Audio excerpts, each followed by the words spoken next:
Hey, thanks for spending a few minutes with Phil. Hey, I've got myself a scar in training. It's not a scar yet, it's just an injury. But I feel very confident that down the road I'm going to have a scar. I know this because I have other scars. I have a scar right here. You can't really see it very well. I got it many years ago when I was riding a motorcycle. I stopped at a light and I had to pick something off the ground. And I touched the muffler with my arm. I'm scarred for life. Let me ask you this question. How many scars and injuries do you have in your life? Many years ago, there was this fantastic movie called Jaws. I don't know what your favorite scene was, but my favorite scene was the scene I call the drunk scene. Okay, let me see if I can explain it. There's this oceanographer, there's this old sea salt, and there's the chief of police in this small town. There's this shark that's eating everybody up, so they go out on a boat together to capture this shark or to kill this shark. One night, as they're out in the water, they get drunk together and they start talking about the scars they have in their bodies. And one of them says, well, I got this scar, I got this injury, and the other one says, I got this scar and I got this injury, and they're trying to outdo each other. And finally, one of them says, well, I'm scarred right here. And they said, we don't see anything. And they said, yeah, well, Mary Ellen Muffler, she broke my heart. Which lets us know that sometimes scars and injuries are not always physical. Oh, I'm sorry. I mean, scars can be emotional and spiritual, not just physical. That's what I meant to say. And I also noticed this. Emotional and spiritual scars can be very difficult to deal with. You just can't put salve on them. Wouldn't that be nice if I had a salve? Someone hurt your heart, broke your heart, or hurt you. You go down to the store and they give you a salve and, it's better now. It's not always that way. You know, I've noticed that Jesus had scars.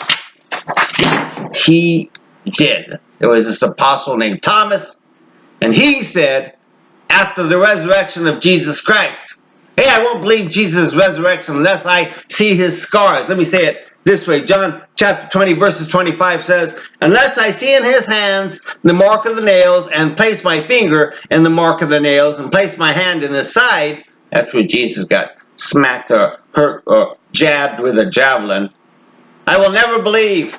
That's John chapter 20 verse 25.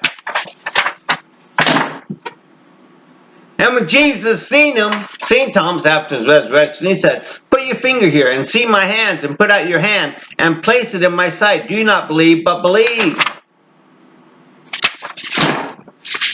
I thought this was pretty good because Jesus' calling card seemed to be his scars and physical blemishes. Calling card means his means of identification. How did they tell it was Jesus? By his scars. So I ask myself from time to time, could Jesus have been emotionally scarred? That's a good question. Yes, I think it's a good question. Especially when you consider that he was betrayed by Judas. Now think about this. He lived with the guy for 3 years. I mean, they were on the road together for 3 years. Sometimes you'll hear about a comedy team or some team that was together forever and ever, and they have a falling out, and they become the most bitter of enemies after so many years together. You got to wonder, was Jesus, after betrayed by Judas, scarred? Jesus was denied by Peter. This was the guy who said, hey, if everybody else denies you, not me. Jesus' family thought he was crazy. Mark 20, he says, they said, he's out of his mind. That's what they said. How it's like your family to be saying that about you. That's pretty scarring. Jesus was wrongly accused and condemned. Ouch! That's pretty scarring. I've heard of people who went to prison for 20 years for something they didn't do. I'm amazed from time to time how they'll come out of prison and be so forgiving. I don't think I could do it. But Jesus was wrongly accused and condemned unto death. Very scarring. But I don't think Jesus was scarred, and I'm going to give you 3 reasons why I think Jesus was not scarred emotionally and spiritually by what happened to him. I can't say these 3 reasons are what's the word I'm looking for? These 3 reasons are, I can't think of the word. So 3 reasons Jesus wasn't scarred. Number 1, Jesus was and is a forgiving soul. And if you can let go of it, it helps a lot. If you got to hold on to your hurt, hold on to your scarring, hold on to your injuries, not forgive, you're scarred.